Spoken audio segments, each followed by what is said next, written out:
Առաջներում էդել քելել։ Ձմեռնը յուրգները հվակվում մին պեն պատմում, մին նաղլանում, դե ամայն հուվը շնորքոնար դրանավար ուրխծնում։ Ձմեռվա իրգինացած յուրգունեն էդեթեր, թարնասազը ծրքրներին են լույսությունում։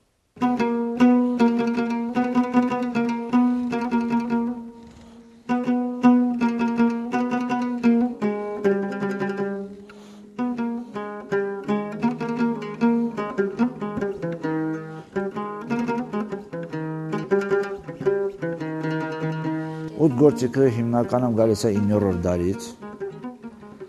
որը այդ ժամանական ընթացքում զարգացած եղել Պարսկաստանում,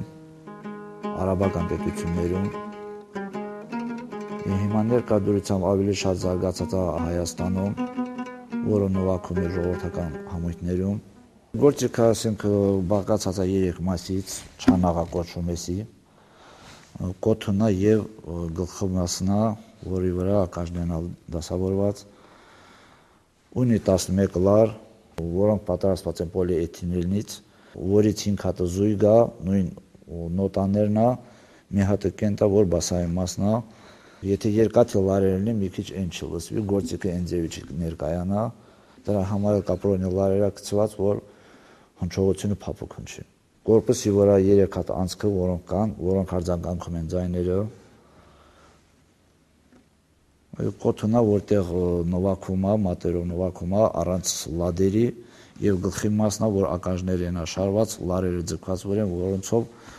լարում է գործիքը։ 11 ականջա, ամեն լարի մի հատ ականջա, որոնք լարում է այդ լարերը։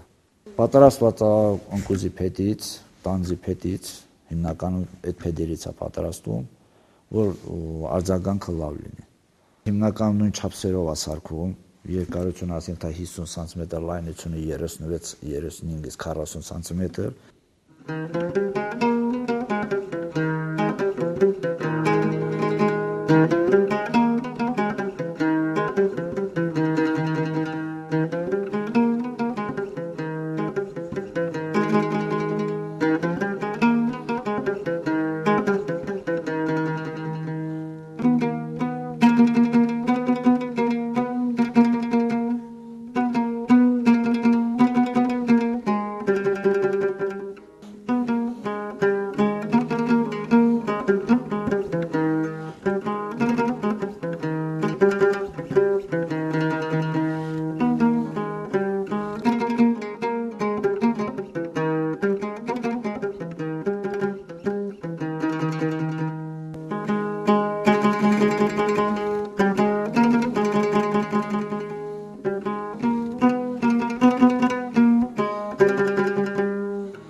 Գործիքը ես սկսալ եմ նվագել 1979 թվականից, երբ ընդունվել եմ Երևանի պետական կոնսերվատորիան, առաջի տարի թառով ընդունվել եմ եւ զուգահեռ ուտ գործիքը հետո սովորել եմ եւ ավարտել պետական կոնսերվատորիան Երևանի։ Ուսնել լարային գործիքներն, իրար մոտիկ գործիքներն հարմար եմ գտել, որ ուտն էլ սովորեմ, որպեսզի Ղարաբաղում այս գործիքը զարգացնեմ։ Ավարտելուց հետո սկսել եմ նվագել ուտ գործիքը, որտեղ պատերազմի հետ կապված այդ մի ժամանակ չեմ նվագել։ Գործիքին ոնց ասեմ, սրտած պիտի մոտիկանաս, որ այսինքն գործիքն է քեզ հնազանդվի։ Դե եթե սրտան չվերաբերում, դե իմիջիալոց վերաբերում հասկանալ այդ գործիքը ինչ չլանես չի նվագվի։ Եթե սրտանց մոտիկանում ես, իհարկե ինքը իրեն ներկայացնում արդեն։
երեխաների սերն էլ չկա այդ գործիքի նկատմամբ։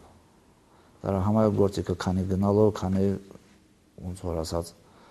կոչումը։ Բայց հիմա ներկա դուրսության, որ ասենք թե այդ մնացած գործիքները փողային կալառների սինթեզատոր որ կա, մարդիկ ընտրել են այդ գործիքները, որ դրա միջոցով կարան ինչ որ սա գումար հայթայթեն, որ իրենց ընտանիքը ապահովեն, գտել են, որ այդ գործիքների վրա ավելի հարմար կլինի։ Բայց թառով ու դով ճիշտ ասած առաջվա ժամանակաշրջանը չէ, որ ասենք թե գնան հարսանիք նվագեն, որ փող հայթայթեն, դրա համար էլ այս գործիքը վերանում է։ Խորհուրդ կտամ, որ գան հետևեն, սովորեն գործիքը սովորեն, որովհետև լավ գործիք է, նոր տեմբր ունի, բացառիկ գործիք է, երեխաները շատերը չեն իմանում ինչ գործիք է, չգիտեն, որ անուն էլ տալիս ենք, չեն իմանում ինչ գործիք է, գործիքը պիտի ձեռիդ լինի, նվագես, երեխային ցույց տաս, երեխայի մոտ սեր առաջացնես, որ հետևեն այդ գործիքին։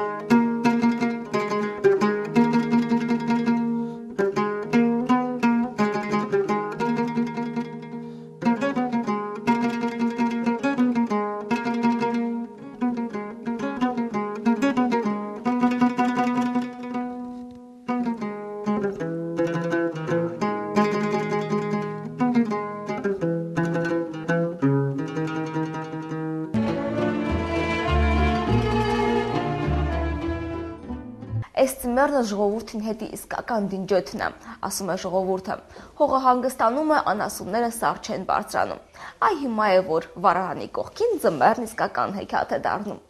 Չէ, հեքիաթը ընդայ է վեր, այդքանին հելա մինգել այուն սարքած խրյուգներ են վետ նախարրվում։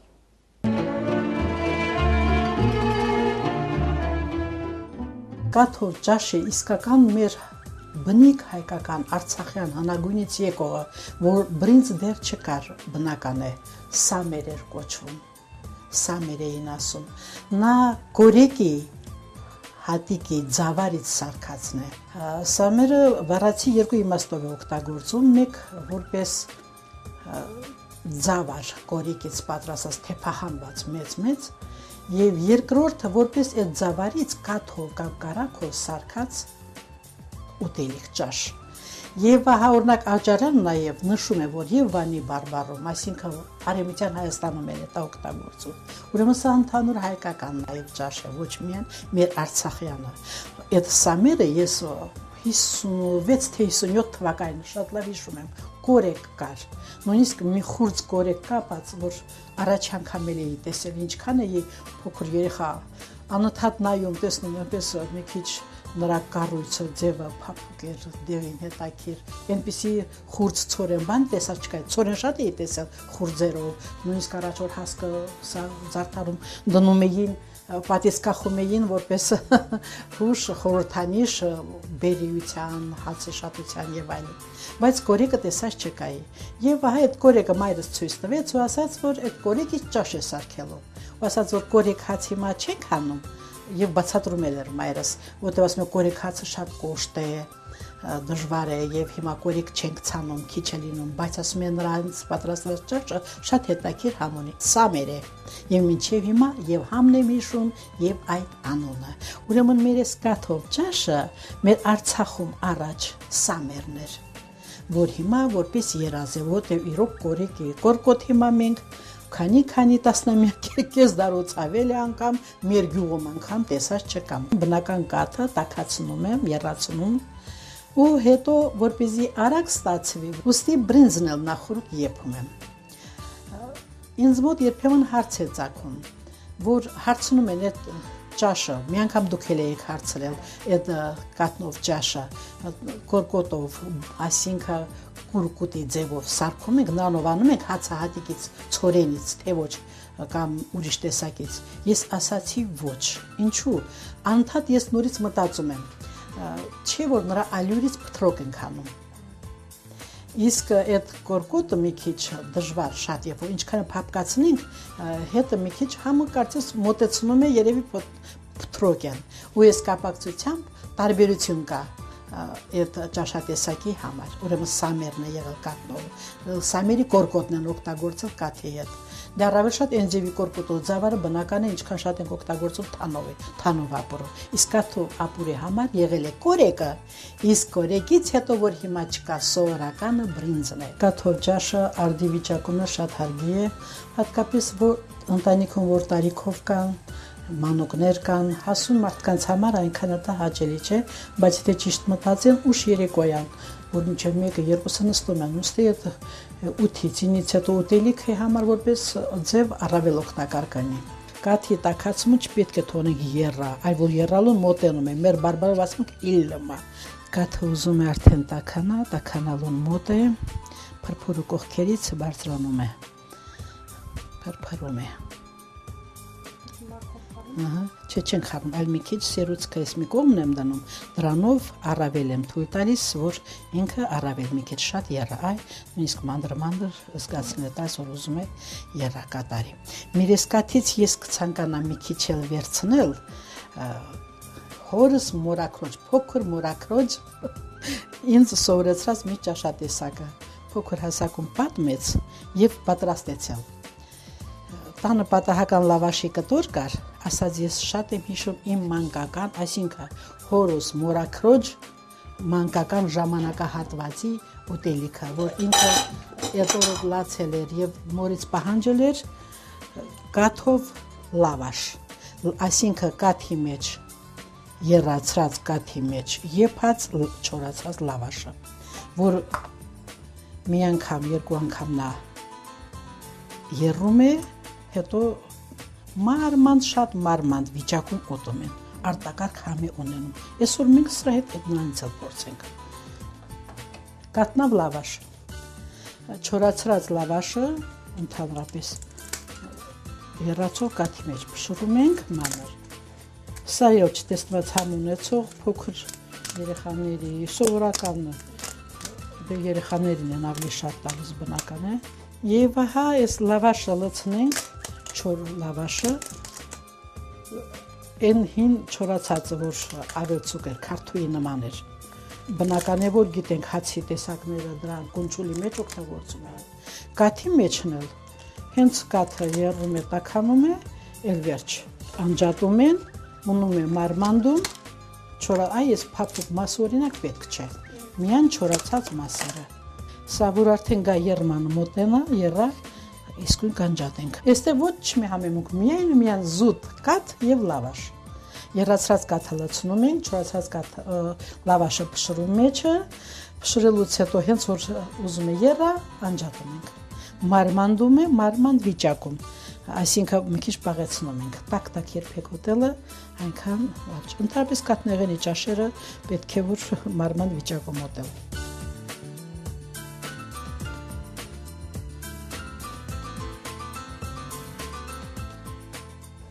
Դե հիմա մենք արդեն կարող ենք ազատ բրինձը լցնենք, որտեղ եռացած է, էլ շաղելու վտանգ չի լինի։ Կաթը եռալուց հետո արդեն երբեք չի շաղում, որ նաև ասում ենք չի կտրում։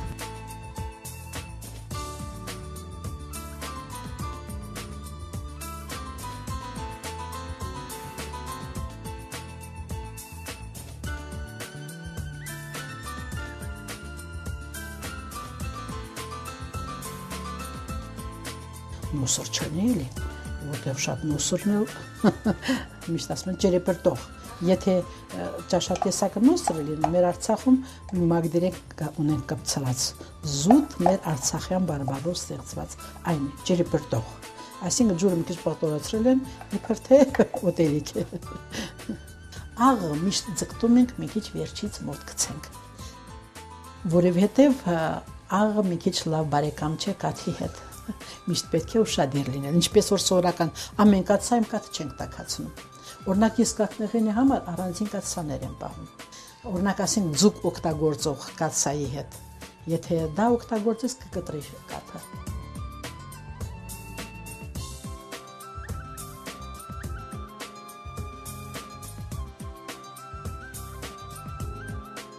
Լավագույնը իմ ամենասիրելին այսօր որ մնում է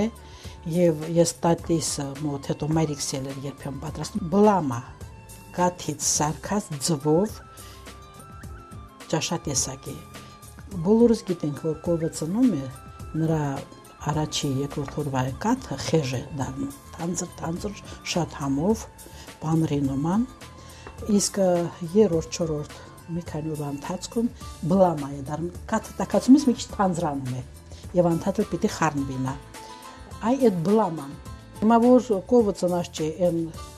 նրա ինչպես կարելի ասել,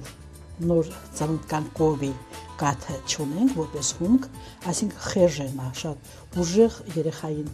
այսինքն կովի ձագին, մարդկանց մոտ էլ է, միշտ ասում են նորածինի, սկզբի կերած կաթը ամենան է։ Հենց այդ կաթի համար փոխարինենք հետևածը սորական կաթ միջին ձորին ջարդում։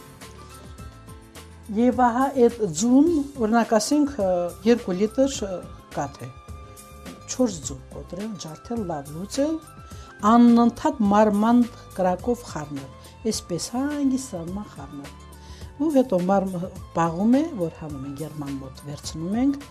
որ պաղում է, մի քիչ պաղում է, ուտում ենք։ Բլամայինը ամենահամով բանն է։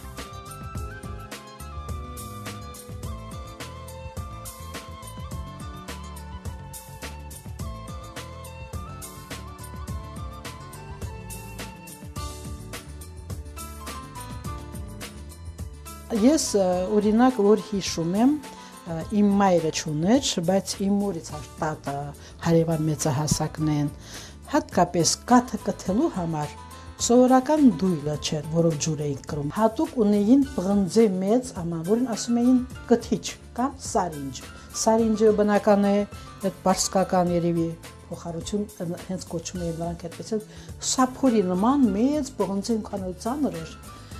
բայց որ հատուկ միայն կաթի համար էին պահում, բնական է այդ է։ Ու մեկ էլ այս մեկն եմ շատ լավ հիշում, որ կթում էին փրփուր էր դիզվում, շոց հաճույքով որ նայում ենք, միշտ ասում են, այս փրփուրը սլիզեք։ Այն փրփուրը այնքան համով էր, լավ էր, բնական դիսկույն կրծքից դուրս եկած կաթն է, բնական անարատ ամեն ինչը մեջը պահում, ու հետո նա վերև էր բարձանում, իսկ փրփուրը եթերային բաներ մեջը պահում է, թե այդ կովի կաթից ինչն է եթերային այնտեղ, չգիտեք, բայց այն համ մեջ կա։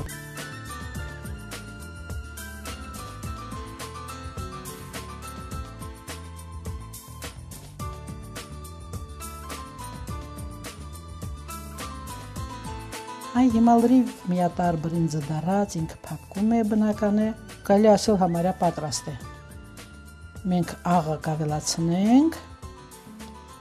եւ մի քիչ էլ աղը մնա ու ամբողջանը։ Մեր կաթնովի մեջ աղը ավելացնենք, բնական է, մի քիչ սահմանափակիչ, բրինձի համբասխան ենք ավելացնում, խառնում ենք, մի 2 րոպե եռալուց հետո անջատենք։ Արագ 2 տեսակ ճաշեր պատրաստեցին։ Մեկ մեր կաթնով լավաշը, երկրորդը բրինձով ճաշը, այսինքն կաթնապոր, բրինձով կաթնապոր։